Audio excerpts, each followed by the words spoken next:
இணையம் வந்தாச்சு, Android phone வந்தாச்சு.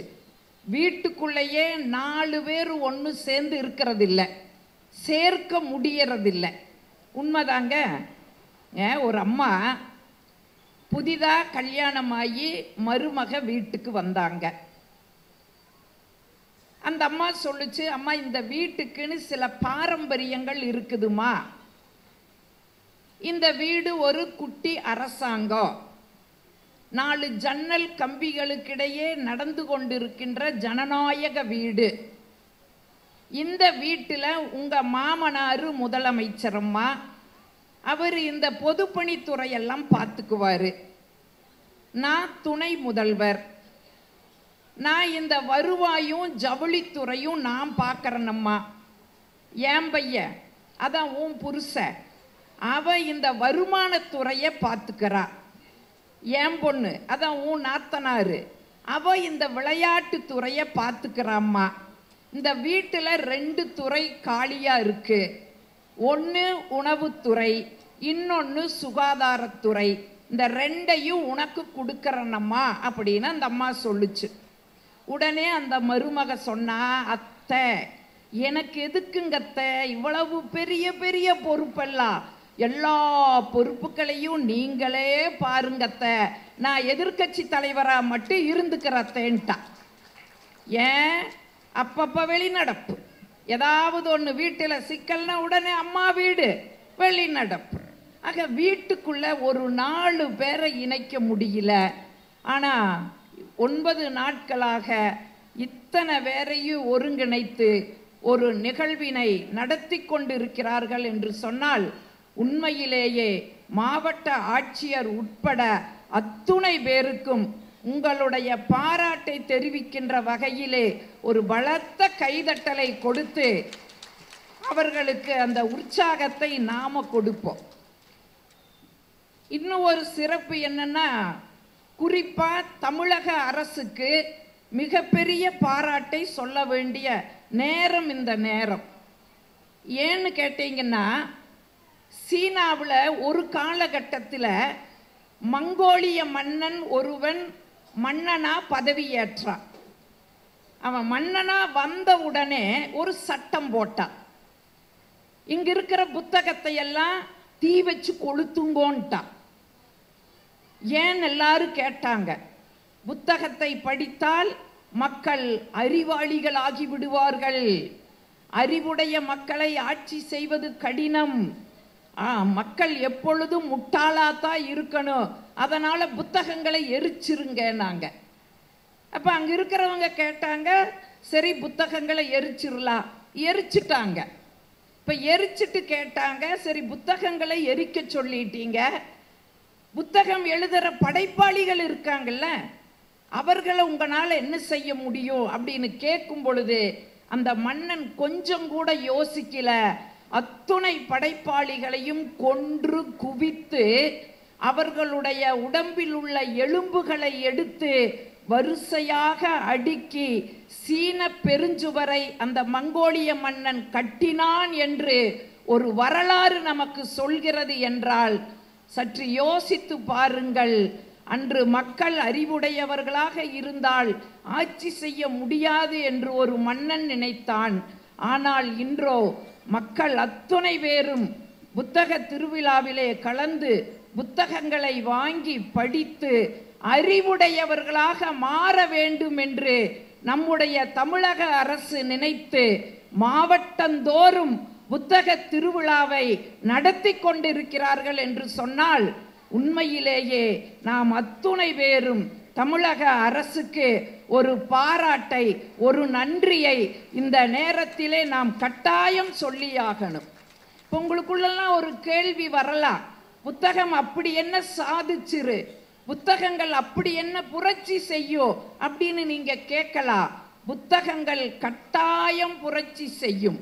எப்படி தெரியுங்களா, நீங்க வால்டேர், ரூசோ போன்றவர்கள் எல்லாம் சமுதாய ஒப்பந்தம், எமிலி அப்படிங்கிற புத்தகத்தை எழுதி அந்த புத்தகத்தின் வாயிலாக தான் மக்களிடையே ஒரு விழிப்புணர்வை ஏற்படுத்தி ஒரு பிரெஞ்சு புரட்சிக்கே அவர்கள் காரணமாக இருந்தார்கள் என்று சொன்னால், நீங்க ஒரு நாடு சிந்திக்க தொடங்கிடுதுன்னு வைங்க, எந்த சக்தியாலும் அதை தடுக்க முடியாது.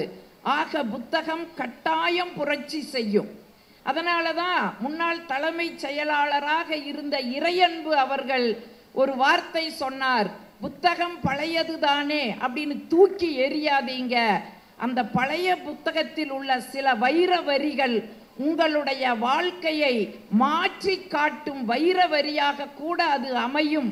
ஆகவே பழைய புத்தகம் என்று அதை தூக்கி எறியாதீர்கள்னு இறையன்பு சொன்னார்.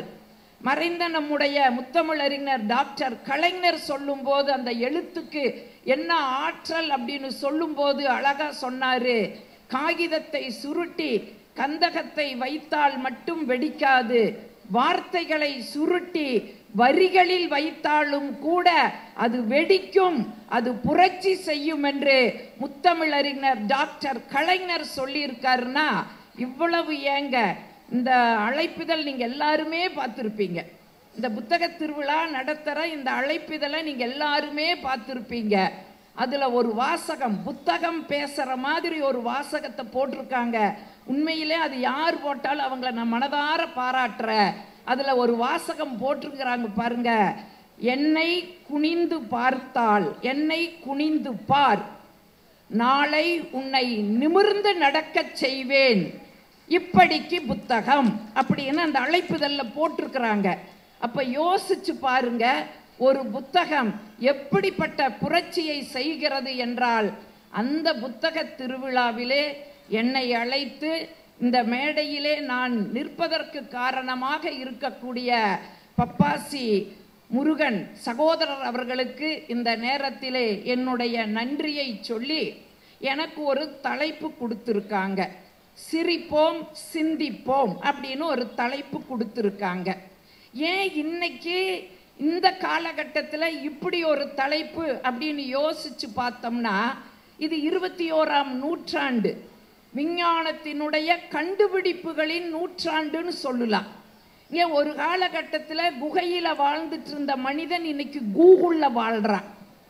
இலைதலைகளை கட்டி கொண்டிருந்தவன் இன்னைக்கு இன்டர்நெட்டில் வடிவமைச்ச ஆடையை உடுத்துறான். காடுகளில் வாழ்ந்து கொண்டிருந்த மனிதன் இன்னைக்கு கம்ப்யூட்டரில் உட்கார்ந்து இருக்கான். ஏன் என் வீட்டுக்காரரும் கூட எனக்கு கூகுள் தான் பேர் வச்சிருக்காரு. ஏன்னா அந்த மனுஷன் எங்கிருந்தாலும் நான் கண்டுபிடிப்பேன். பா மேடைக்கு வந்துடுறேன், எனக்கு 2 பிள்ளைகள். அந்த பிள்ளைகளை அவர்கிட்ட தான் ஒப்படைச்சிட்டு வருவேன். சரியா பார்த்துக்கிறாரா அப்படின்னு இங்கிருந்து ஒரு ஃபோன் அடிப்பேன். சொல்லுமா எங்க இருக்கீங்க? வீட்டில் தாம்மா இருக்க. எங்க நம்ம வீட்டு மிக்சியை போடுங்க, போடுவார். அது டர்ன்னு ஓடும். ஓ மனுஷன் வீட்டில் இருக்கிறாரு நம்பிடுவேன். ஒரு நாள் மழை, நிகழ்ச்சி கேன்சல் ஆயிடுது. நேரத்திலேயே வீட்டுக்கு போனா புள்ள மட்டும்தான் இருக்கிறான். இந்த மனுஷனை காணோம், எங்க உங்க அப்பான்னு கேட்டேன். அது சொல்லுச்சு, போமா நீ பேசுறேன்னு பேக்க தூக்கி நீ ஒரு பக்கம் போ. நீ போன பிறகு அப்பா ஒரு கட்டப்பையை எடுக்கிறாரு, அதுல மிக்சியை தூக்கி வைக்கிறாரு, அவர் எங்கேயோ பிளக் பாயிண்ட் பார்த்து போறாருன்னு. இன்னைக்கு போக முடியுமா? பாரதி கனவு கண்டான் இல்ல, காசி நகர் புலவர் பேசும் உரைதான் காஞ்சியில் கேட்பதற்கோர் கருவி செய்வோம்னு சொன்னான். இன்னைக்கு கேட்கறதுக்கு மட்டுமா கருவி கண்டுபிடிச்சிருக்கிறா? ஆட்கள் எங்க இருக்கிறாங்க கண்டுபிடிக்கிறதுக்கும் கூட நம்முடைய தொழில்நுட்பம் வளர்ந்திருக்குது. மனிதர்கள் அபரிமிதமாக சிந்திக்க தொடங்கிட்டாங்க. நீங்க சாதாரண சிந்தனை இல்லைங்க இன்னைக்கு மனிதனுடைய சிந்தனை. ஒரு யமலோகத்துல யமத என்ன பண்ணுனா, இன்னைக்கு யார் யாரு உயிரெல்லாம் எடுக்கணும் ஒரு லிஸ்ட் எடுத்தா 10 பேரோட உயிர் இன்னைக்கு அவன் எடுக்கணும். அந்த லிஸ்ட கையில எடுத்தா அதுல முதல் நபர் வீட்டுக்கு வந்து கதவை தட்டுனா, அந்த மனுஷன் அப்பதான் மனைவி ஊருக்கு போயிருக்காங்க, அதை கொண்டாடணும்னு நினைச்சு உற்சாக பானத்தை அப்பத்தான் அவர் டம்ளர்ல ஊத்துறாரு. ஏமா கதவை தட்டுனா, போய் கதவை திறந்தாரு. யாருங்க சார் நீங்க? நான் தான் யமதர்மன். இன்னையோட உன்னோட ஆயுள் முடியுது, உன்னை கூப்பிட்டு போறக்கு வந்தேன். உடனே அவன் சொன்னான், ஏன் சார் ஒரு நாளாவது மகிழ்ச்சியா இருக்கிறக்கு விட மாட்டேங்களா சார்? இன்னைக்கு தான் என் மனைவி ஊருக்கு போயிருக்கிறா, அந்த மகிழ்ச்சியை கொண்டாடலான்னு இப்ப ஒரு ரவுண்டு கூட இன்னும் போகல, அதுக்குள்ள வந்து கூப்பிடுறீங்களே சார். அதெல்லாம் முடியாது, லிஸ்ட்ல உன் பேர் தான் ஃபர்ஸ்ட், வா. அப்ப அவன் சொன்னான், சார் இன்னைக்கு கொஞ்சம் கொள்கையை மாத்திக்கங்க சார், என்னை கடைசியா கூப்பிட்டுக்குங்க சார், மற்ற நபர்களை எல்லாம் கூப்பிட்டு வாங்க சார், அதுக்குள்ள இன்னைக்கு என்ஜாய் பண்ணிடுறேன்னா. யமன் சொன்னார், கொள்கையிலிருந்து நான் மாற மாட்டேன், உன் உயரத்தான் எடுப்பேன், புடிவாதமா நின்னார். அப்ப நம்மாளு சொன்னா, சார் என்ன சொன்னாலும் கேட்க மாட்டேங்கிறீங்க, சரி வாங்க, வந்ததுதான் வந்தீங்க, நீங்களும் ஒரு ரவுண்டு ஓடுங்க, 2 பேரும் சேர்ந்தா அப்படி போலான்னு சொன்னான். யமனுக்கு அது என்னன்னு தெரியல. சரி என்னமோ குடிக்க குடுறா, கொண்டாடா அப்படின்னு வாங்கி ஊத்துனாரு. ஒரு ரவுண்டிலேயே மட்டையாய் உழுந்துட்டாரு. நம்மாளு பார்த்தா, நம்மாளுக்கெல்லாம் வந்து 4 ரவுண்டு 5 ரவுண்டு போனாதான் ஆகு. நம்மாள் ஸ்டெடியா தான் இருந்தா. உடனே யோசிச்சா, எவ்வளவு அறிவு சிந்திக்கிறான் பாருங்க. நம்மாள் யோசிச்சா, என் பேர் முதல்ல இருக்கிறதுனால தாண்டா நீ எடுத்துக்க முதலால எடுக்கிறேன்னு வந்திருக்கிற, இரடா மவனே அப்படின்னு முதல்ல இருக்கிற பேரை தூக்கி கடைசியில் வச்சுட்டான். ஒரு கொஞ்ச நேரத்தில் யமனுக்கு நினைவு வந்துடுது. கண்ணை முழிச்ச யமன் சொன்னா, என்ன தீடா கொடுத்த, என்னோட யமலோகத்தில் கிடைக்காத ஒரு சொர்க்கம் ஒரு 10 நிமிஷத்துல எனக்கு கிடைச்சிடுதுடா, என்ன தீடா கொடுத்த, அருமைடா அருமைடா, கொஞ்ச நேரம் எனக்கு மகிழ்ச்சியை தந்ததுனால இன்னைக்கு நான் ஒரு முடிவு பண்ணிட்டேன். என்ன முடிவு தெரியுமா? கொள்கையில மாற மாட்டேன்னு சொன்னேன்ல, அதை இன்னைக்கு கொஞ்சம் மாத்திக்கிறதா முடிவு பண்ணுன. இன்னையிலிருந்து கடைசியிலிருந்து உயிரை எடுக்கிறதுன்னு முடிவு பண்ணிட்டேன்னா. நம்ம ஆளுக்கு எப்படி இருக்கு? முதல்ல இருக்கிற லிஸ்ட்டை கொண்டு போய் நம்ம ஆளு கடைசியில வச்சா. இருந்தாலும் விடாது கருப்புன்னு தொடர்ந்து வருமா இல்லைங்களா? ஏன்னா நம்ம எதை விட்டு விலகணும்னு நினைச்சாலும் அது நம்மளை விட்டு விலகவே விலகாது. ஏன், ஒரு கல்யாணமான ஒரு புது தம்பதி ஒரு 90 நாள் ஆச்சுன்னு வைங்களேன். 91வது நாள் அந்த அம்மா டிஃபன் கொண்டு வந்து வச்சு, ஏங்க டிஃபன் சாப்பிடுங்க அப்படின்னுச்சு. அவன் பார்த்தா உப்புமா, பதறி போனா, ஏய் ஏன் உப்புமாவே எனக்கு பிடிக்காதுடி, என்ன உப்புமாவை செஞ்சிருக்கிற, கல்யாணத்துக்கு முன்னாடி நான் சொன்னது உங்க வீட்டுல சொல்லலையா அப்படின்னு கேட்டா. அந்த அம்மா சொல்லிச்சு, 90 நாள் உப்புமா தனைய போட்ட, 90 நாள் சாப்பிட்டியல்ல, இன்னைக்கு என்ன கணக்கு பார்க்கறேன்னு. அவனுக்கு கொஞ்சம் அச்சமாயிடுது. ஐயையோ நமக்கு உப்புமா பிடிக்காதே, உப்புமாவை செஞ்சுட்டாலே என்ன பண்றது யோசிச்சா. வேற பலகாரம் எனக்கு வேற எல்லாம் ஒன்றும் தெரியாதுங்க. ஏமா எம்எஸ்சி பிஎட் முடிச்சிருக்கிற, எம்எஸ்சி பிஎட்ல எல்லாம் என்ன பலகாரம் பண்றதுனால சொல்லித்தரல, எனக்கெல்லாம் தெரியாதுங்க. சரி ஒன்று பண்ணு, 5 ஸ்டார் ஹோட்டலுக்கு கூட்டிட்டு போறேன். 5 ஸ்டார் ஹோட்டலுக்கு கூட்டிட்டு போறேன், அங்க விதவிதமான டிஷ் இருக்கும், அதையெல்லாம் பார்த்துட்டு நீ என்ன செய்யணும் தெரியுமா, நாளையிலிருந்து இதே மாதிரி நீ சமைச்சு என்னைய அசத்தணும் அப்படின்னா. அந்த அம்மாளு சரின்னுடுது. சரின்னு ஒரு 5 ஸ்டார் ஹோட்டலுக்கு கூட்டிட்டு போனா. அங்க போனா நீங்க சில ஹோட்டல்கள்ல சர்வர் வந்து சார் என்ன சார் வேணும் அப்படின்னு கேட்பாங்க. பெரும்பாலான ஹோட்டல்ல மெனு கார்டு வச்சிருவாங்க. நம்ம ஆளுக்கு இங்கிலீஷ் தெரியாது. இங்கிலீஷ் தெரியாதுங்கிறத மறைச்சுதான் நம்ம ஆள் கல்யாணமே பண்ணியிருக்கிறாரு. அவங்க மெனு கார்டை கொண்டு வந்து வச்சாங்க. நம்மால் எடுத்து பார்த்தாரு, பூரா இங்கிலீஷில் இருந்தது. என்ன செய்யறது அப்படின்னு தெரியல. தனக்கு இங்கிலீஷ் தெரியலங்கிறது ஒய்ஃபுக்கு தெரியக்கூடாது, ஏன்னா அவள் கேவலமாக நினச்சிருவாள்ல. ஐயையோ இதில் என்னென்னமோ எழுதி இருக்குதே, எதை ஆர்டர் கொடுக்கறது அப்படின்னு தலையை சொரிஞ்சுட்டே பக்கத்தில் பார்த்தா ஒரு வெளிநாட்டுக்காரன் வந்து அங்கே பக்கத்து டேபிள் உட்கார்ந்துருக்கிறான். நம்மால் யோசிச்சாரு, எப்படியும் அவர் அவங்க நாட்டு டிஷ்ஷை தான் ஆர்டர் பண்ணுவார், அதனால் அதையே நாமளே சொல்லலாம் அப்படின்ட்டு அவர் என்ன சொல்லுவார், ஏங்க பார்த்து சொல்லுங்க, இருமா 5 ஸ்டார் ஹோட்டலெல்லாம் வந்தால் உடனே ஆர்டர் பண்ணக்கூடாதம்மா, கொஞ்ச நேரம் உட்கார்ந்து யோசிச்சு தான் பண்ணணும், இருமானாரு. ஏன், அவர் என்ன சொல்லணுமோ அப்பதானே இவர் சொல்ல முடியும். அவர் அந்த மெனு கார்டை பார்த்துட்டு வெளிநாட்டுக்காரர் சொன்னார், நம்பர் 7 அப்படின்னாரு. நம்ம ஆளு பார்த்துட்டு, ஓ 7 அருமையான ஐட்டம் போல் இருக்குதுன்ட்டு இவனும் கூப்பிட்டு நம்பர் 7 அப்படின்னு சொன்னான். அந்த சர்வர் 2 பிளேட்டை அலங்காரம் பண்ணி மேலே தொப்பி எல்லாம் வச்சு கொண்டு வந்து டேபிளில் வச்சா. அப்படியே ஆசையா மனைவியை பார்த்துட்டே அதை அப்படியே எடுத்தா. உப்புமா வந்துருந்துச்சு. அந்த அம்மா ஏற இறங்க பார்த்துச்சு. பார்வையிலேயே 1000 அர்த்தத்தை நம்மால் புரிஞ்சுட்டா. ஐயோ என்ன பண்றது, மறுபடி என்ன பண்றது. சரி மறுபடியும் அவன் சிந்திக்கிறோங்க, மறுபடியும் அவன் யோசிச்சா. எப்படியும் உப்புமா சாப்பிட்டு அந்த மனுஷன் வேற ஏதாச்சும் கட்டாயம் ஆர்டர் பண்ணுவா, மறுபடியும் உப்புமா சாப்பிட மாட்டாங்க. சரி அப்ப நம்ம சொல்லணும்னு கூர்ந்து கவனிச்சுக்கிட்டே இருந்தா உப்புமாவை சாப்பிடாம அந்த மனுஷன் உப்புமாவை ரசிச்சு ரசிச்சு ரசிச்சு ருசிச்சு சாப்பிட்டா. சர்வர் வந்து வாட் யூ வாண்ட் சார் அப்படின்னு அவர் கேட்டாப்புல. அவர் ஊர்ல எல்லாம் உப்புமா சாப்பிட்டது இல்லையா, நம்ம ஊர் உப்புமா எவ்வளோ டேஸ்டா இருக்கு. அந்த மனுஷனுக்கு நாக்குல இன்னும் எச்ச ஊறுதே. ரிப்பீட் அப்படின்னாரு. உடனே நம்மாளு நினைச்சா ரிப்பீட் அப்படின்னு ஒரு பலகாரம் இருக்குது நினைச்சிட்டு சர்வரை கூப்பிட்டு ரிப்பீட் அப்படின்னா திரும்பவும் உப்புமா வந்துச்சு. ஏன்னா நம்ம ஆளுக்கு சிந்திக்க ஆரம்பிச்சுட்டாங்க. அதனாலதான் 21ஆம் நூற்றாண்டு கண்டுபிடிப்புகளின் நூற்றாண்டு. ஆனா சிந்திக்க தொடங்கிய மனுஷன் இன்னைக்கு சிரிக்கிறானா யோசிச்சு பாருங்க. அபரிமிதமா சிந்திக்கிறா.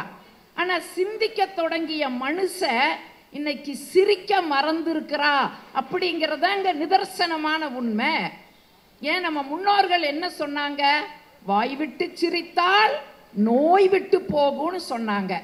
சும்மாவா சொன்னாங்க, வாய் விட்டு சிரித்தால் நோய் விட்டு போகும்னாங்க.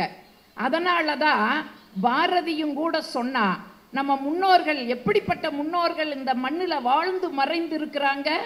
எந்தையும் தாயும் மகிழ்ந்து குழாவி இருந்ததும் இந்நாடே, அதன் முந்தையர் 1000 ஆண்டுகள் வாழ்ந்து முடிந்ததும் இந்நாடே, அவர் சிந்தையில் 1000 எண்ணங்கள் பிறந்து சிறந்ததும் இந்நாடே, இதை வந்தனை கூறி மனதில் இருத்தி வாயுற வாழ்த்தேனோ வந்தே மாதிரம் என்று வணங்கேனோன் பாரதி எழுதுனா.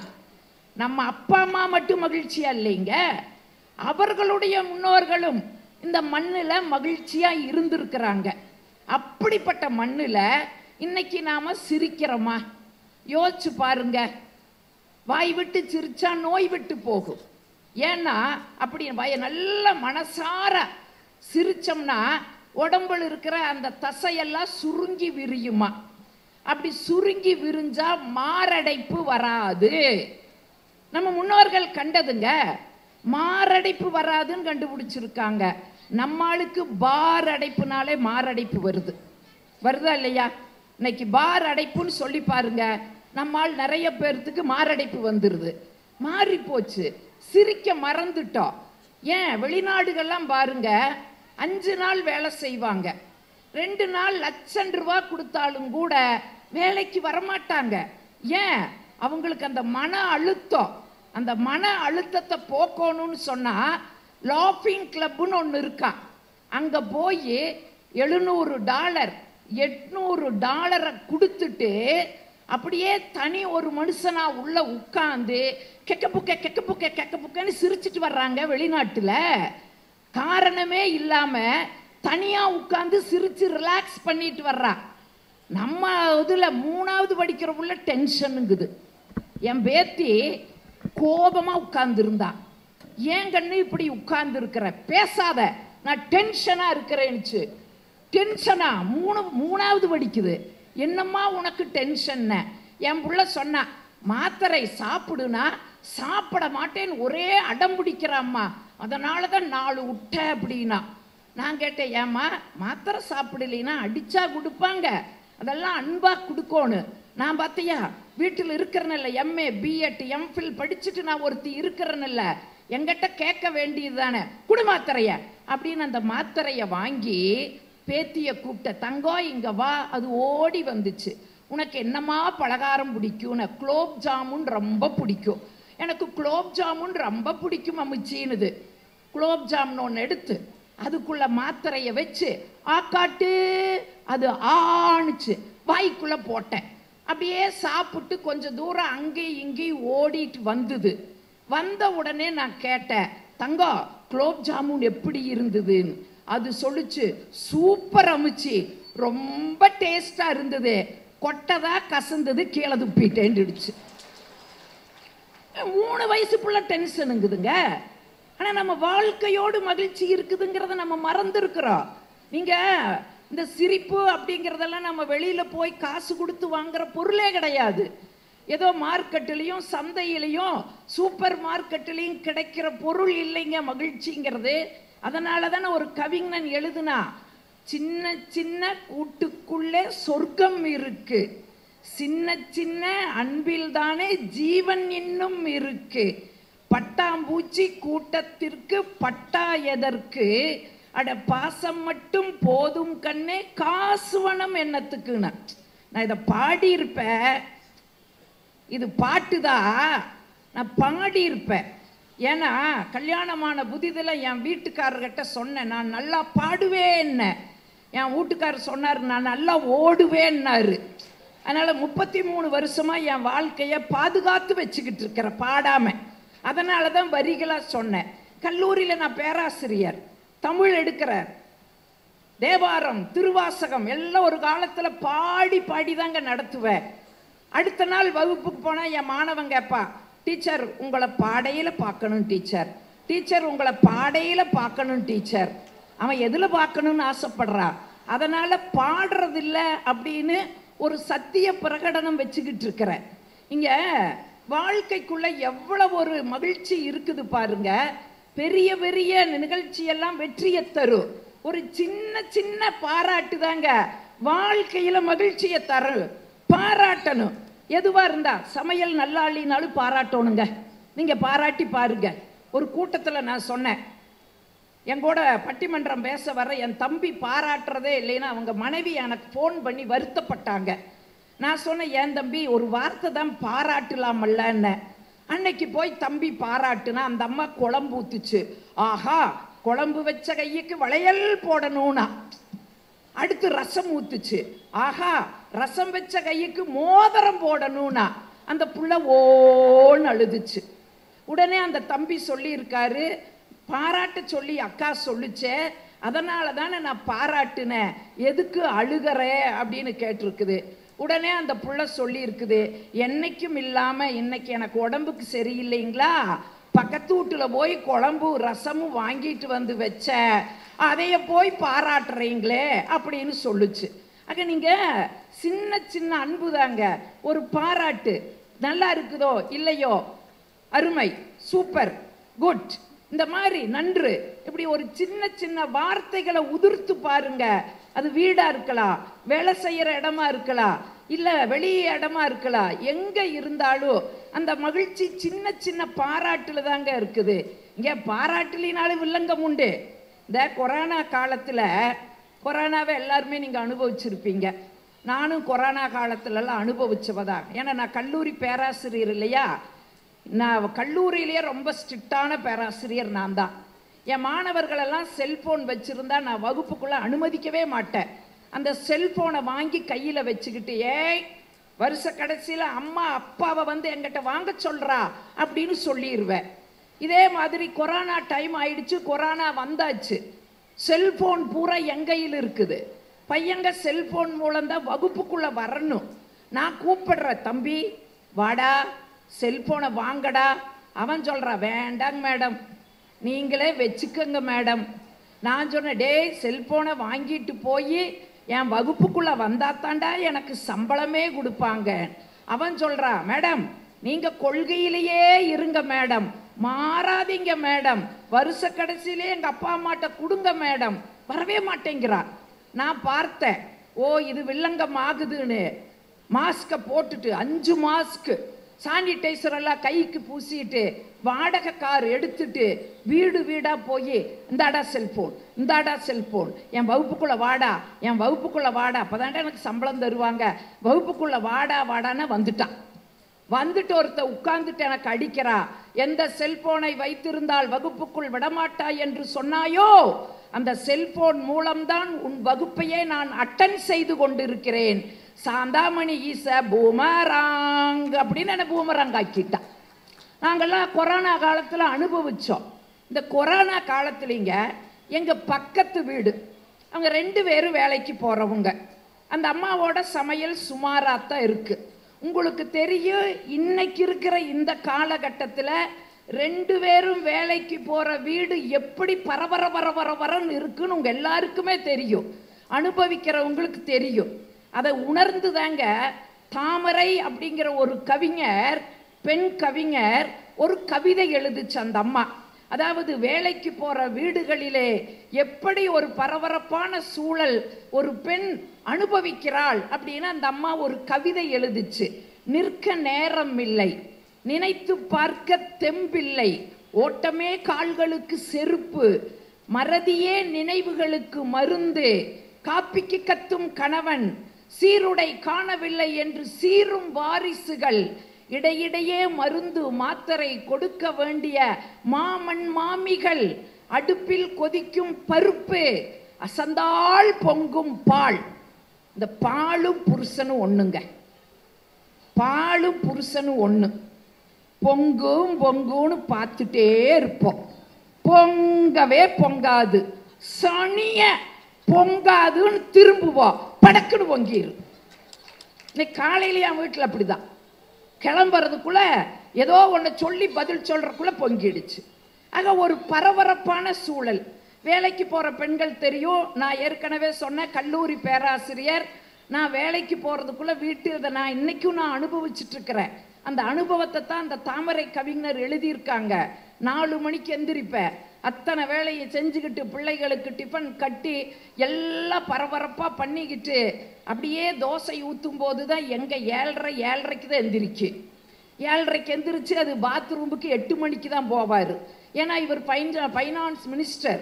பேப்பரை படின்னு படிச்சுட்டு 8 மணிக்கு பாத்ரூமுக்குள்ளே போவார். போகிறதுக்குள்ளே தண்ணி எடுத்து வைக்கணும், பேஸ்ட்டு, ப்ரஷ்ஷு அவ்வளவும் கொடுத்துட்டு இந்த கம்ப்யூட்டர் காலத்தில் முதுகும் வேற காலையில் தேய்ச்சிக்கிட்டு இருக்கிறேன். நிப்பார் இப்படி வேட்டை கருப்பராயன் சாமியாட்ட, கையில் அருவாள் மட்டும்தான் இல்லை. இதில் முதுகு தேய்க்கும் போது வைரமுத்து அவருக்கு நினப்பு, ஒரு கவிதையை பேசுவார். ஆகா எவ்வளவு அழகாக முதுகு தேய்க்கும் செப்படி வித்தையை எங்கடி கத்தாயின்னு. நான் அதுக்கு பதில் சொல்லிட்டு வருவேன் பரபரன்னு. ஆமாய்யா, என் ரூட்ல 10 எரும மாட்டை நான் தாயா தேய்ச்சி குளிச்சுக்கிட்டு இருந்தேன்னு பரபரன்னு பதில் சொல்லிக்கிட்டு ஓடி வருவேன். வரக்குள்ள தோசை கருகி இருக்கு. கருகன தோசை எனக்கு எடுத்து வச்சுக்கிட்டு இன்னொரு தோசை ஊற்றும் போது என் பிள்ளை ஓடி வந்து, அம்மா சீப்ப காணம்பா. தலையிலேயே சீப்பு இருக்கு, சனியனை தலையிலேயே சீப்பு போடி ஓடிடுவா. தோசையை திருப்பி போடையில பையா அம்மா சாக்ஸை காணோம்.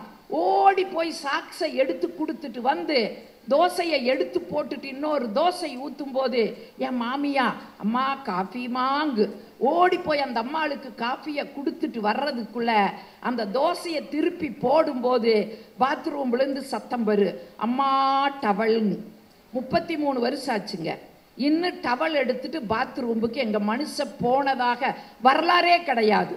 உனி ஓடி போய் டவலை கொடுத்துட்டு ஓடி வந்தா இந்த தோசையும் கருகி போகு, 2 கருகின தோசையை நம்ம சாப்பிடணுமேனு இங்கே இருந்துட்டே ஒரு கையில் அப்படியே டவல் எடுத்து சச்சின் டெண்டுல்கர் போடுற மாதிரி நான் அப்படியே போடுவேன். விராட் கோலி கேட்ச் பிடிக்கிற மாதிரி துண்டு அவர் கேட்ச் பிடிப்பாரு. என்னைக்கு ஒரு நாள் இந்த பரபரப்புல மறந்து போய் துண்டை போடுறதுக்கு பதிலா கையில் இருக்கிற தோசை திருப்பிய போடுவனோன்னு தெரியாம எல்லார் வீடுகள்லையும் உண்டுங்க. நீங்க ரசிச்சு பாருங்க, எதையுமே ரசிக்கணும். நம்ம ரசனையோடையா இருக்கிறா. காலையில ஒரு கோபத்துல பரபரப்பு, பஸ்ஸை பிடிக்கணும், அங்க போனா ஆபீஸ்ல திட்டு ஊங்குற அந்த டென்ஷன்லயே வேலை செய்யல. இதெல்லாம் ரசிச்சாத்தாங்க தெரியும், ரசிக்கணுங்க. ஆக வேலைக்கு போற வீடுகள்ல பெரும்பாடு இதுக்கு 2 வேலைக்கு போகுதா. அந்த அம்மா சமையல் சுமாரான சமையல். இப்போ கொரோனா காலத்தில் உங்களுக்கு தெரியும், சாமிக்கும் கூட பூட்டு போட்டோம். யாரும் எங்கேயும் போக முடியல, எல்லாரும் வீட்டுக்குள்ளே தான் இருந்தோம். Work from home, work from home. எங்கள் வீட்டிலலாம் பண்ண அட்டுழியம் இருக்குது பாருங்க. ஒர்க் ஃப்ரம் ஹோம்னு அந்த ரூம்பையே டார்க் ஆக்கிட்டு லேப்டாப்பை வச்சு உட்காந்துக்கிட்டு, அம்மா முறுக்கு சுட்டு கொடுமான்னாரு. சரின்னு நான் என்ன பண்ணேன், முறுக்கு சுட்டு கொண்டு போய் வச்சேன். லைட்டையும் கூட போடுறதில்ல, அந்த இருட்டு ரூமில் அந்த லேப்டாப் வெளிச்சத்திலேயே முறுக்கு எடுத்து சாப்பிட்டார். சாப்பிட்டு கத்துன்னு கத்துனார். என்னடி முறுக்கு சுட்டு வச்சிருக்கிற, ஒரே கசப்புனாரு. நான் ஓடி போய் லைட்டை போய் போட்டுட்டு பார்க்குற, சுட்டு வச்ச முறுக்கு அப்படியே இருக்குது. கொசுவுக்கு பற்றி வச்சிருந்த கொசுவத்தி சுருளை சாப்பிட்டுட்டு என்னால் அப்புறங்க இந்த கொரோனா காலத்தில் என் வீட்டில் நான் இதை அனுபவித்தேன். இந்த பக்கத்தில் இருக்கிற இந்த மனுஷன் என்ன சொல்லியிருக்கிறாரு, அம்மா எல்லாத்துக்கும் பூட்டு போட்டாங்க, வீட்டில் தான் இருக்கிற, இது நாள் வரைக்கும் சமையல் தான் நான் வாய்க்கு ருசியாக ஆக்கி போடல, இப்போவாவது ஏதாச்சும் யூடியூப்பை பார்த்துட்டு நல்லா சமைச்சு போடம்மா வாய்க்கு ருசியான் இருக்கிறாரு. அந்த அம்மா ஒன்றும் பேசலை, சமைச்சுது, பரிமாறுச்சு. அம்மாள் அப்படியே சாப்பிட்றக்கு எடுத்து உட்கார்ந்தாரு. உப்பில்லை, உரப்பில்லை, காரம் இல்லை, ஒன்றும் இல்லை. அவருக்கு கொஞ்சம் கோபம் வந்துடுச்சு. ஏமா கொஞ்சமாவது சொன்னதை கேட்டுட்டு கொஞ்சம் காரமாக ருசியாக சமைச்சிருக்கலாமல்லம்மா அப்படின்னு சொல்லி கேட்டாது. அந்த அம்மா ஒன்றும் பேசலை, ஃபோன் எடுத்தது, அழுதுட்டே போய் பேசிச்சு. இந்த மனுஷன் என்ன நினச்சாரு, ஏதோ அவங்க அம்மாளுக்கு ஃபோன் பண்ணி பேசுகிறாருன்னு நினச்சிட்டாரு. ஒரு 10 நிமிஷம் இருக்குங்க, கார்பரேஷன் லாரி வந்து நின்றுச்சு. இறங்கி 4 பேர் வந்தாங்க. இங்கே ராமசாமி யாரு அப்படின்னு கேட்டாங்க. அந்த மனுஷன், நான் தாங்க, என் பேர் தாங்க ராமசாமின்னு. சாப்பாட்டில் ருசி இல்லை, காரம் இல்லை, உப்பு இல்லை, சுவை இல்லைன்னு சொன்னையான்னு கேட்டாங்க.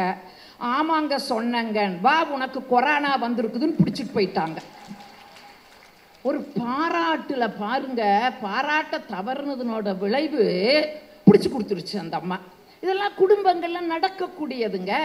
அப்ப இதையெல்லாம் நம்ம கொஞ்சம் ரசிச்சு பழகி பாருங்க. இங்க கல்யாணமான புதுசு எங்க இதுல எங்க அப்பா அவ்வளோ வசதி இல்லைங்க, ஏழை விவசாயி தான், வசதி இல்லை. ஆனாலும் எங்களுடைய கௌரவத்துக்காக எங்க அப்பா என்ன பண்ணாரு, ஒரு டிவிஎஸ் 50 செகண்ட்ஸில் வாங்கி கொடுத்தாரு. அது வந்து 20 இழுக்கிறதே கஷ்டம், 20 இழுக்கிறதே கஷ்டம். அதுக்கு நடந்தே போயிடலாம்.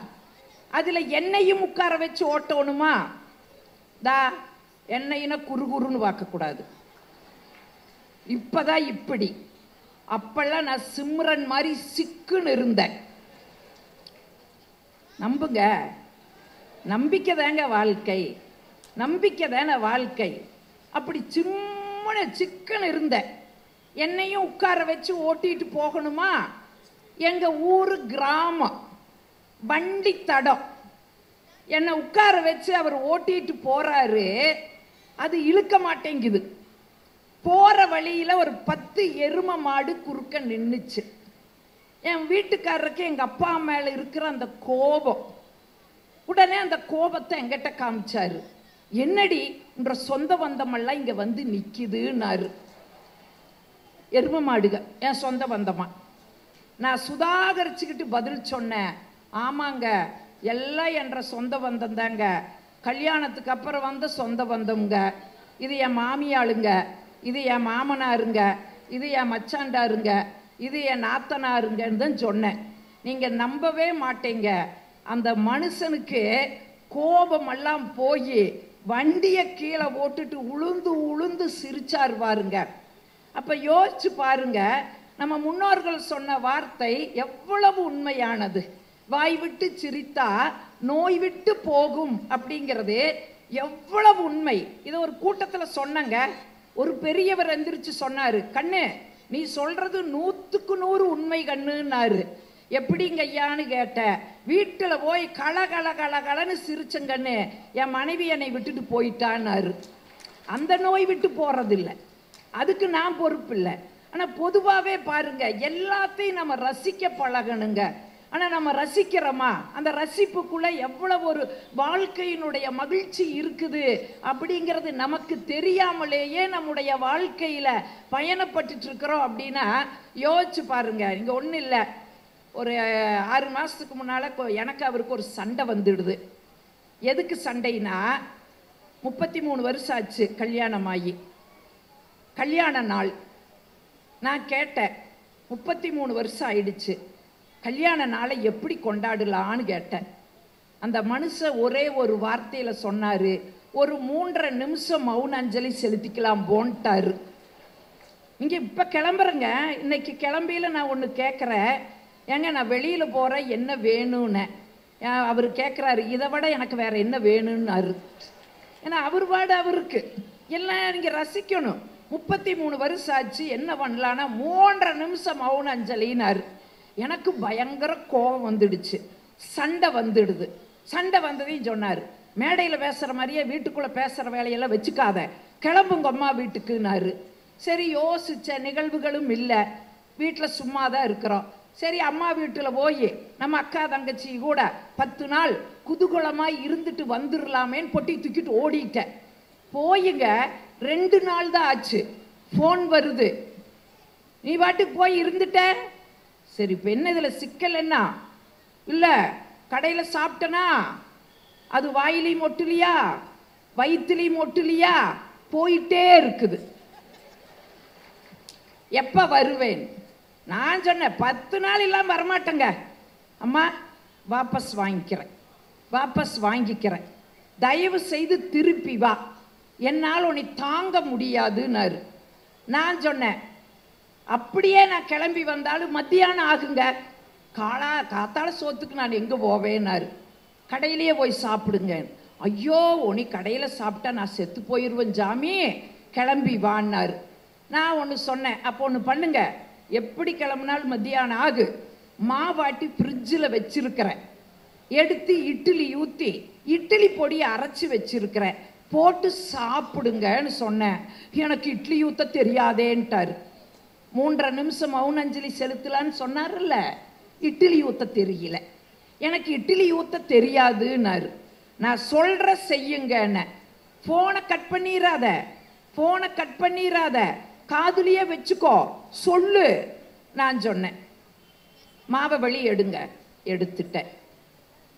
இட்லி பாத்திரத்தை எடுத்துட்டேன். தண்ணி ஊத்துங்க, ஊத்திட்டேன். மாவை நல்லா கலக்குங்க, கலக்கிட்டேன். தட்டத்தில் ஊத்துங்க, ஊத்திட்டேன். ஊத்திட்டு சொல்றாரு, ஒழுகுது. என்ன ஒழுகுதுன்னு? மாவு ஒழுகுது. இட்லி தட்டத்தில் துணி போட்டீங்களான்னு. எங்கள் கொங்கு மண்டல பகுதியிலெல்லாம் இட்லிக்கு துணி போட்டு தான் நாங்கள் செய்வோம். நீங்கள் இங்கெல்லாம் எப்படின்னு தெரியாது. எங்கள் ஊர் கொங்கு மண்டலத்துலலாம் இட்லி சுடணுன்னா வேட்டியை பழைய வேட்டி, கிழிஞ்ச வேட்டி அல்லது ஏதோ வெள்ளை துணியை போட்டு தான் இட்லி சுடுவோம். இவருக்கு அது தெரியல. ஒழுகுது. என்ன ஒழுகுதுன்னு? மாவு ஒழுகுதுன்னாரு. இட்லி துணி போட்டீங்களான்னு நீ சொல்லவே இல்லை. இட்லி துணி போடுங்கய்யா. போட்டுட்டேன். மாவை ஊற்றுங்க, ஊற்றிட்டேன். நல்லா குப்புன்னு மூடி வைங்க. 10 நிமிஷம் கழிச்சு குபுக் குபுக் குபுக்குன்னு ஆவி வரு. வெந்துடுச்சுன்னு அர்த்தம். எடுத்து போட்டு சாப்பிடுங்கன்னு சொல்லிட்டு ஃபோனை கட் பண்ணிட்டேன். 10 நிமிஷம் கழிச்சு ஃபோன் வருது. ஆவியே வரல. ஐயோ நல்லா பாருங்க, ஆவி வருந்துருக்குன்னு. இல்லை, ஆவி வரலேன். அந்த ஆவி வர்றக்குள்ள என்றாவி போயிருமாட்டிருக்குது. ஆத்தா, ஆவி வரலேன்னாரு. அடுப்பை பற்ற வச்சிங்களான்னு நீ சொல்லவே இல்லை. அன்றாட நடக்கிற நிகழ்வு தாங்க. 33 வருஷம், 7.5 சனி, ஒரு இட்லி சுட தெரியாத வாழ்க்கையும் கூட நம்ம இன்னைக்கு மண்ணில் வாழ்ந்து கொண்டு தான் இருக்கிறோம். ஆனாலும் அதைய நீங்கள் ரசிக்க பழகணும். கோபப்பட்டோன்னு வைங்க. நீங்கள் ஆண்கள் பெரும்பாலும் இருக்கிறீங்க, உங்களுக்கு நான் ஒரு டிப்ஸ் சொல்லிடுறேன். ஏன்னா என் வீட்டிலெல்லாம் சாப்பாட்டில் முடி இருந்துச்சுன்னா அவருக்கு பயங்கரமான கோபம் வந்துரு. பயங்கரமாக கோபம் வரும். பொதுவாக எல்லாருக்குமே சாப்பாடில் முடி வந்துச்சுன்னா கொஞ்சம் டென்ஷன் ஆவாங்க. எதுக்குங்க டென்ஷன் ஆகி நம்ம என்னங்க சாதிக்க போகிறோம்? ஒன்றும் வேண்டாம். அப்படி சாப்பாட்டில் முடி இருந்துச்சா அந்த அம்மையாரை பக்கத்தில் கூப்பிடுங்க. வாம்மா, இந்த முடி இலையில் இருந்தாலும் அழகு, உன் தலையில் இருந்தாலும் அழகு. ஒரு பாராட்டு பத்திரம் வாசியுங்க. நாளைக்கு அந்த அம்மா எவ்வளவு சுத்தமாக ஆக்கும் தெரியுங்களா?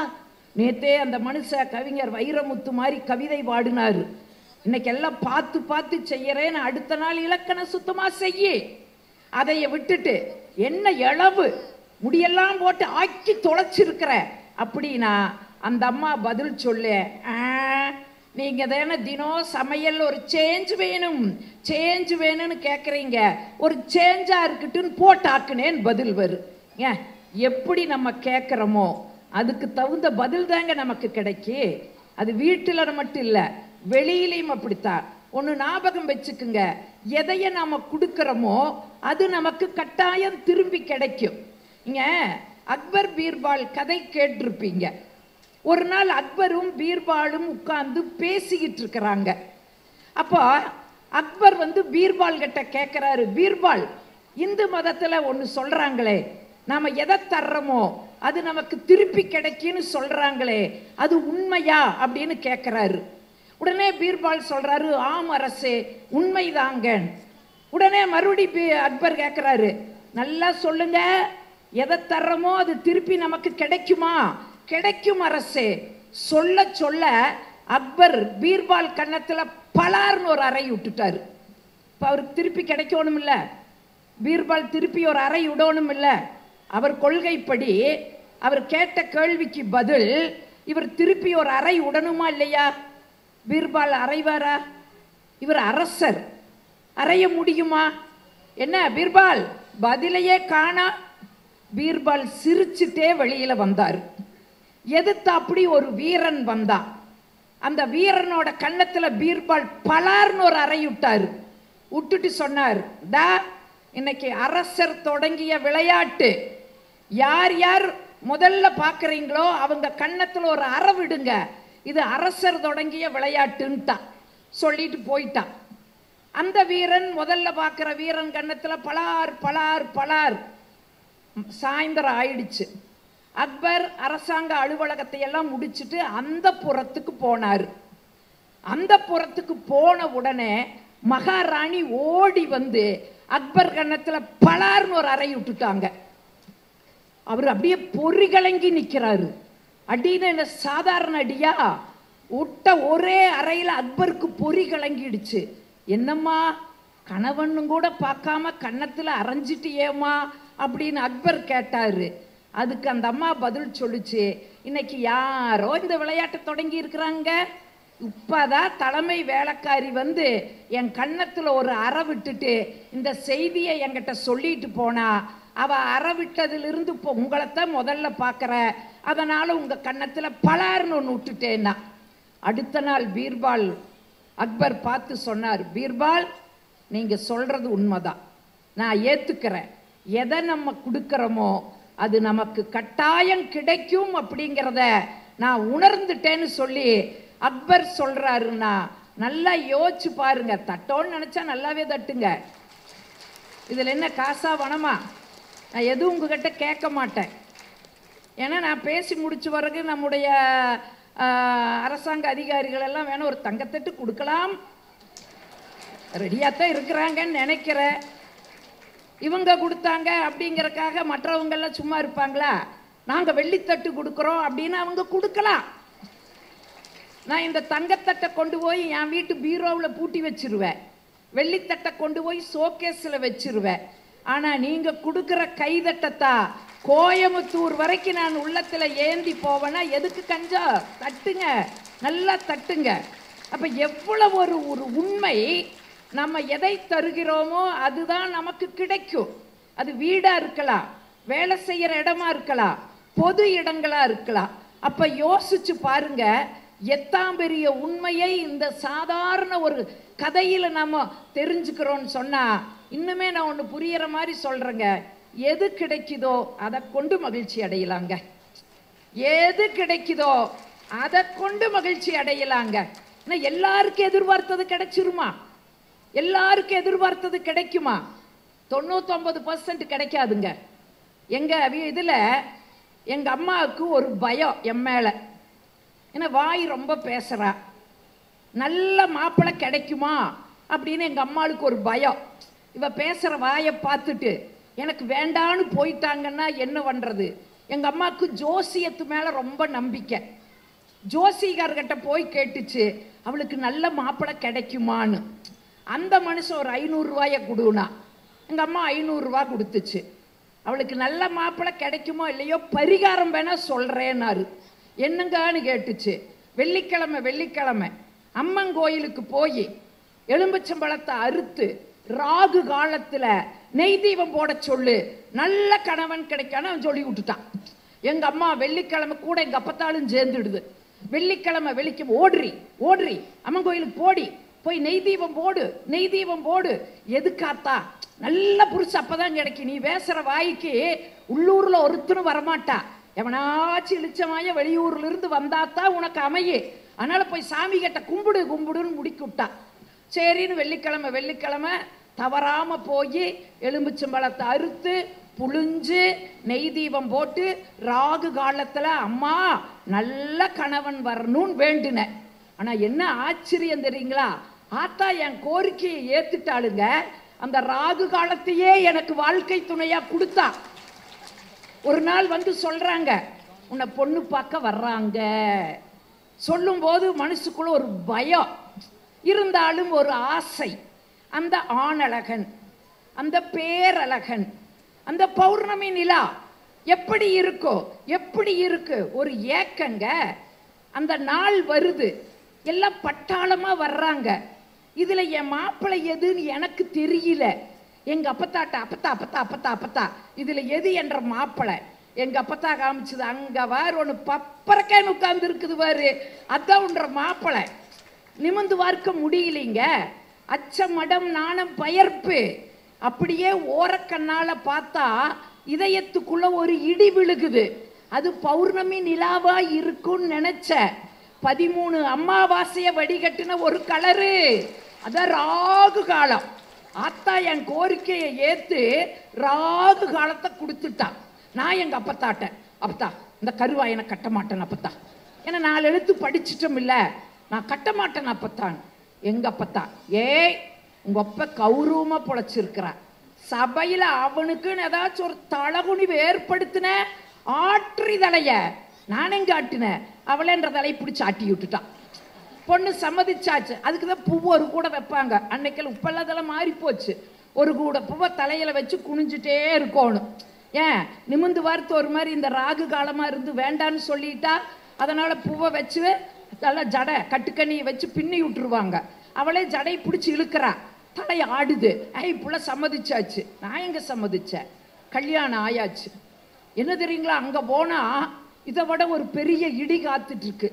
அன்னைக்கெல்லாங்க குடும்பத்துக்குன்னு ஒரு பரம்பரைக்குன்னு ஒரு பேர் இருக்கு.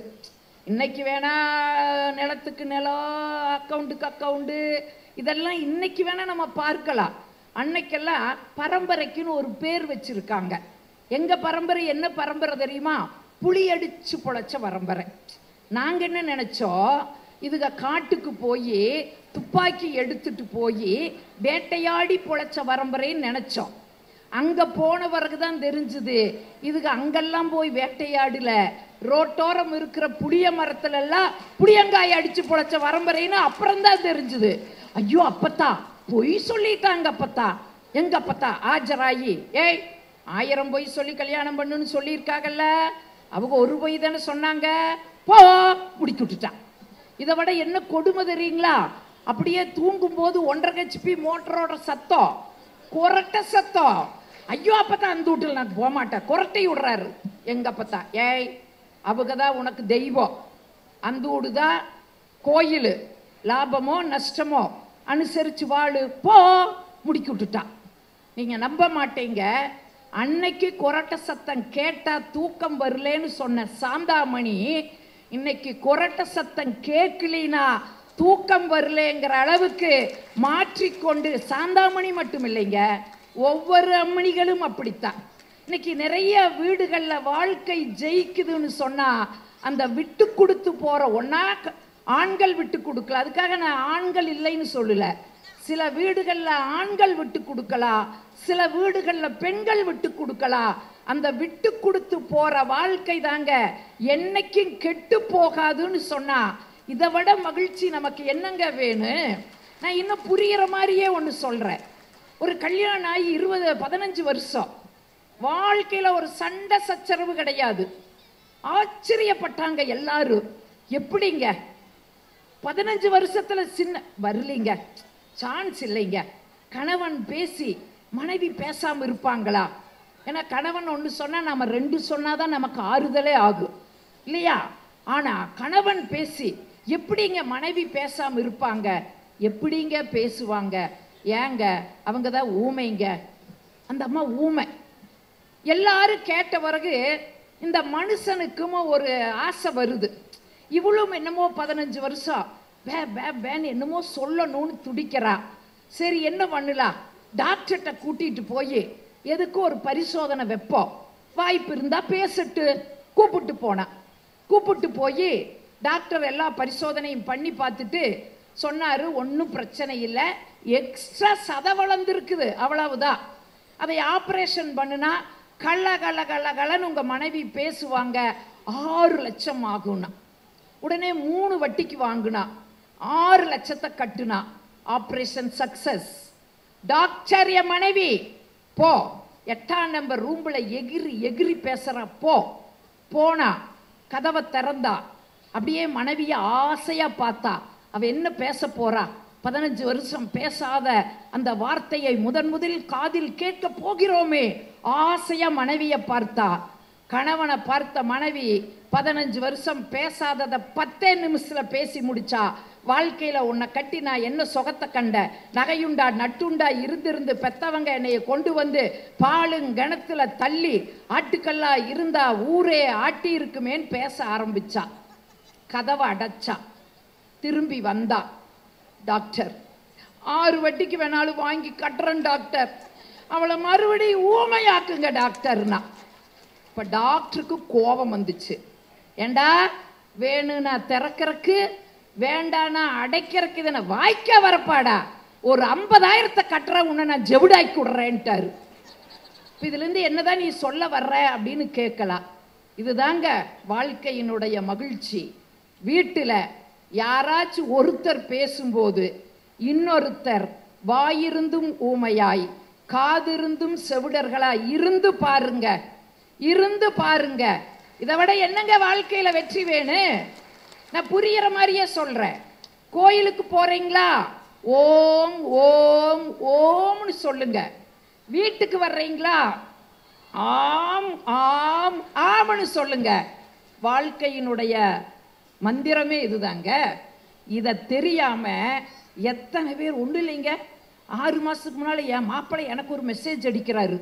அத்தை, உங்க ப்ராடக்ட் ஒழுங்காகவே வேலை செய்வதில்லை. யார் என் ப்ராடக்ட்?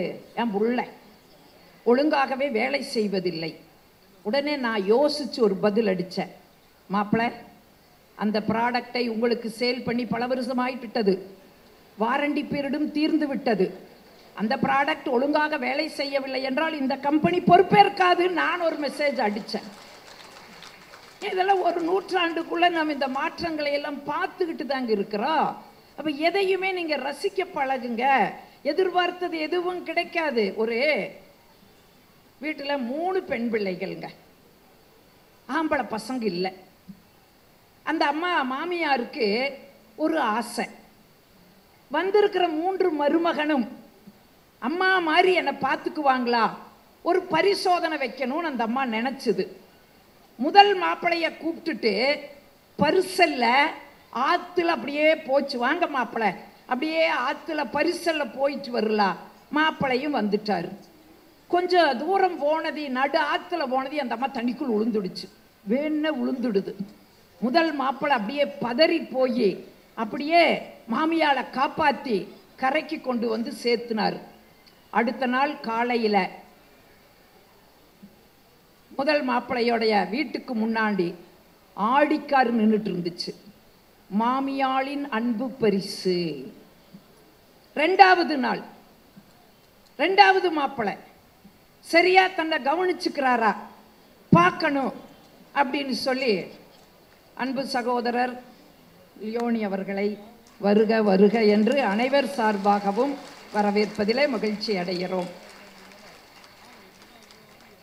சகோதரர் வந்துட்டாரு, ஒரு 10 நிமிஷத்துல நான் முடிச்சிடுறேங்க. இப்ப ரெண்டாவது மருமகன் சரியா கவனிக்கிறாரா, வாங்க மாப்பிள கூப்பிட்டு அதே மாதிரி பரிசல்ல போச்சு, அதே மாதிரி தவறி விழுந்துச்சு. ரெண்டாவது மாப்பிள பதறி போய் அத்தைய காப்பாத்தி கரைக்கு கொண்டு வந்துட்டாரு. அந்த மாப்பிள்ளையினுடைய வீட்டுக்கு முன்னால அடுத்த நாள் ஒரு கார் நின்னுது, கியா கார் நின்னுச்சு. மாமியாளின் அன்பு பரிசு. இப்ப மூன்றாவது மாப்பிளைய சோதிக்கணும். மூன்றாவது மாப்பிளைய அதே மாதிரி கூப்பிட்டு போனாரு. தண்ணியில உழுகிற மாதிரி உளுந்துச்சு தவறி. அந்த மாப்பிளை விட்டுட்டான். போய் சேரு, உன் பிள்ளைய கட்டி வச்சு நீ என்னை என்ன கஷ்டப்படுத்துற, போ. காப்பாத்தாம விட்டுட்டான். தெரியும் அடுத்த நாள் நமக்கு கிஃப்ட் கிடையாது, கார் கிடைக்காது அப்படின்னு சொல்லி விட்டுட்டான். அடுத்த நாள் என்ன ஆச்சரியம், அந்த மூன்றாவது மாப்பிள்ளையினுடைய வீட்டுக்கு முன்னால் BMW கார் நின்னுச்சு. அதுல ஒரு ஸ்லிப்பு எழுதி இருந்தது, மாமனாரின் அன்பு பரிசுன்னு. வீட்டுக்கு வீடு இருக்குங்க பிரச்சனைகள். வீட்டுக்கு வீடு சட்டி பானைனா முட்டத்தான் செய்யும், மூக்குன்னு இருந்தா சளி பிடிக்கத்தான் செய்யும். அப்ப இதெல்லாம் இல்லாம என்னங்க வாழ்க்கையில நம்ம மகிழ்ச்சி அனுபவிப்பா? அப்ப இதையெல்லாம் நம்ம ரசிக்க பழகணுங்க. அந்த ரசிப்புல தாங்க வாழ்க்கையின் மகிழ்ச்சி இருக்கு. இங்க பெரும்பாலும் என்னை எல்லாருமே கேட்பாங்க, நீங்க உங்க வீட்டுக்காரர கண்ணிலையும் கூட காட்ட மாட்டேங்கிறீங்கக்கா, காட்டவே மாட்டேங்கிறீங்க. நான் என்ன ஃப்ரிட்ஜுக்குள்ளேயே வச்சு மூடி வச்சிருக்கிறேன், கூப்பிட்டு வர்றதில்லை. ஏன் தெரியுங்களா? அதான் இப்போ கோயம்புத்தூர்லேருந்து ஒத்தையாத்தான் நான் வந்திருக்கிறேன், தனியாக தான் வந்திருக்கிறேன், கூட்டிகிட்டு வரல. ஏன் கூட்டிகிட்டு வர்றது இல்லைன்னா, ஒரே ஒரு மேடைக்கு தான் அந்த மனுஷனை கூப்பிட்டு வந்தேன். எல்லாரும் பார்த்து அக்கா மாமாவை கூப்பிட்டு வந்திருக்காரு, மாமாவை கூப்பிட்டு வந்திருக்காங்கன்னு கொண்டு வந்து முன்னாடி இப்படி உட்கார வச்சுட்டாங்க. சரி, நானும் பார்த்தேன் நம்ம மனுஷன் வந்திருக்கிறாரு, நாலு நல்ல வார்த்தைகளாக பேசணும்னு சொல்லி வள்ளுவரையெல்லாம் எடுத்து பேசுகிறேன். பெண்ணின் பெருந்தக்க யாவுல கற்பெனும் திண்மை உண்டாக பெறின் சொல்லிட்டு அதோட நான் நிறுத்த வேண்டியதுன்னு எனக்கு 7.5 நாக்கில் நிற்குது. அதுக்கு பெரிய விளக்கம் வேற கொடுக்கிறேன். வாழ்ந்தால் எப்படி வாழ வேண்டும் தெரியுமா? வள்ளுவன் வாசுகி போல வாழ வேண்டும். எப்படி வாழ்ந்தார்கள் தெரியுமா? ஒரு நாள் வாசுகி கிணற்றிலே நீர் இறைத்து கொண்டிருந்தார். வெளியில் சென்ற வள்ளுவர் வந்து வாசுகி என்று குரல் கொடுத்தார். உடனே அந்த அம்மையாரு சேந்தர பானையையும் கைத்தையும் விட்டுட்டு ஓடி வந்து என்னங்கன்னு கேட்டாங்க. தண்ணி வேணும்னு கேட்டாரு.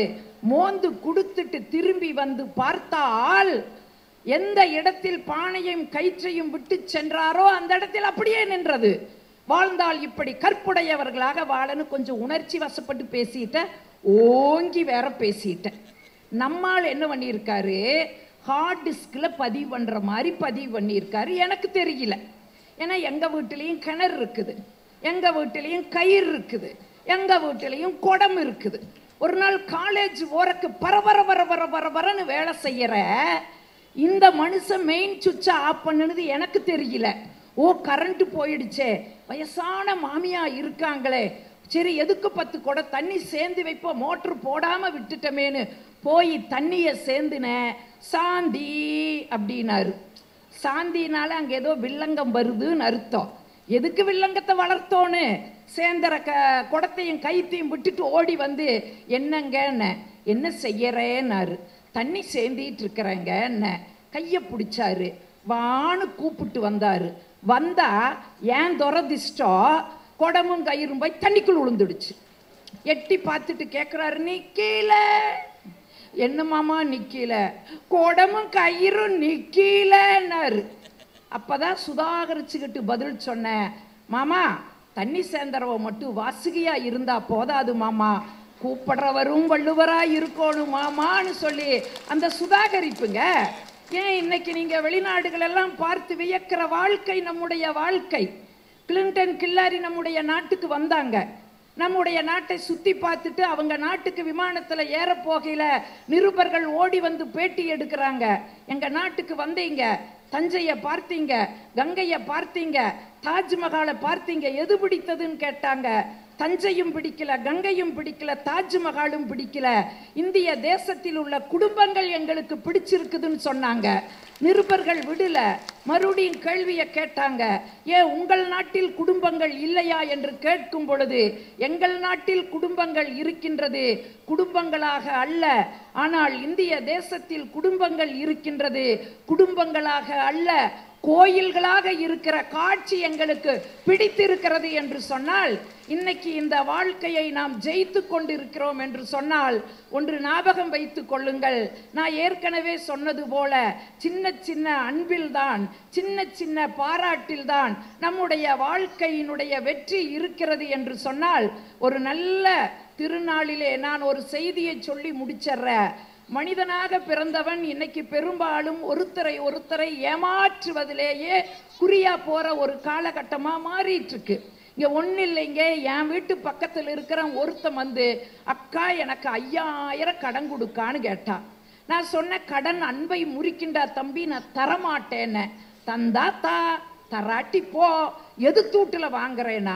அட எதுத்தூட்டுக்கார அறுத்தகைக்கு சுண்ணாம்பு தரமாட்டானே, அவங்கிட்ட எப்படிடா வாங்குவேன்னு கேட்ட. வாங்கறனா இல்லையா பாருன்னு போனா 5000 வாங்கி ஆட்டிட்டு வர்றானுங்க என் முன்னால.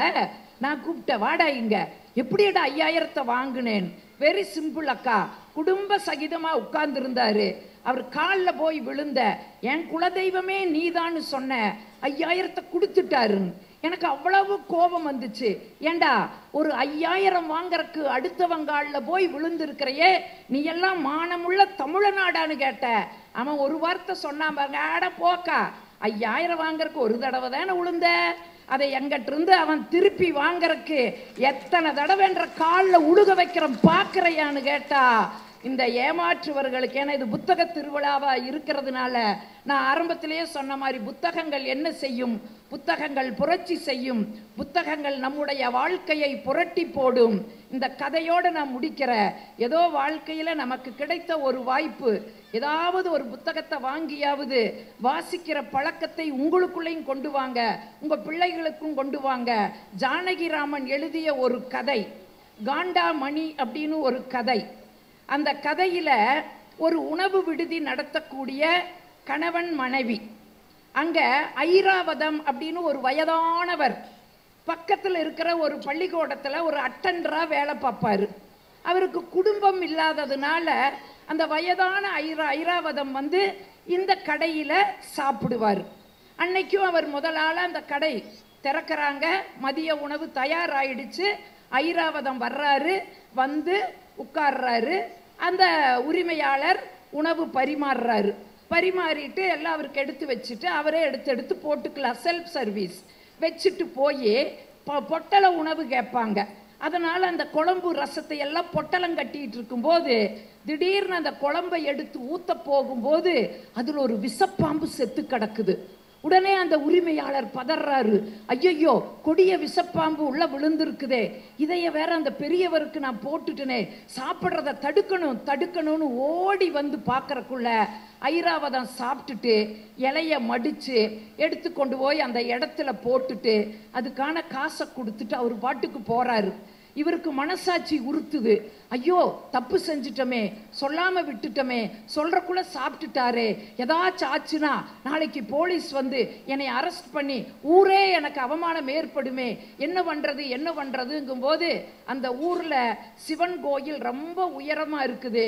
அதுல சிவசிவா அப்படிங்கிற அந்த வாசகம் கண்ணு அப்படியே தெரியுது. உடனே சிவனே, அப்பா என்னைய காப்பாத்தி விடுப்பா, என்னைய காப்பாத்தி விட்டுட்டீனா, இதுல இருந்து என்னைய காப்பாத்தி விட்டீனா உனக்கு பெரிய காண்டாமணி வாங்கி நான் கட்டுறேன்னு கும்பிடுறா. அடுத்த நாள் ஐராவதம் இறந்துடுறாரு. ஐயோ என்ன ஆகுமோ ஏதாகுமோ நடுங்கிட்டு இருக்கும்போது ஊர் என்ன சொல்றாங்க, அவருக்கு வயசாயிடுச்சு, அதனால அவர் இறந்துட்டாருன்னு கொண்டு போய் அவரை எரிச்சிட்டு வந்துடுறாங்க. அப்பா ஒரு பெரிய இதுல இருந்து நான் தப்பிச்சிட்டேன், இந்த விஷயம் யாருக்கும் தெரியாது, காதும் வச்ச மாதிரி காண்டாமணியை வாங்கி கொண்டு போய் கோயில்ல கட்டி விட்டுறாரு.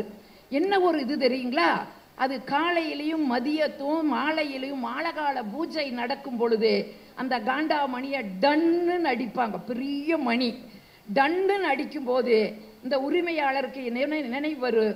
ஐராவத நினைவில் வருவார், விஷ பாம்பு நினைவில் வரும், குழம்பு வரும். அதை மறக்கிறக்குள்ள மத்தியானம் டன்னு அடிக்கு, திரும்ப மத்தியானம் வரும், திரும்ப நைட் அடிக்கும், திரும்ப அந்த மணி அடிக்கிறப்பெல்லாம் அவருக்கு அந்த நினைவு வந்து வந்து போயிட்டே இருக்கும்.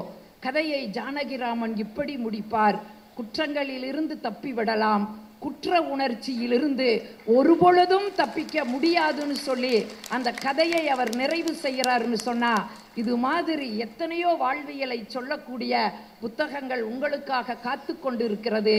வாங்குங்கள், படியுங்கள், பிள்ளைகளுக்கும் அதை படிக்கின்ற வழக்கத்தை ஏற்படுத்துங்கள்.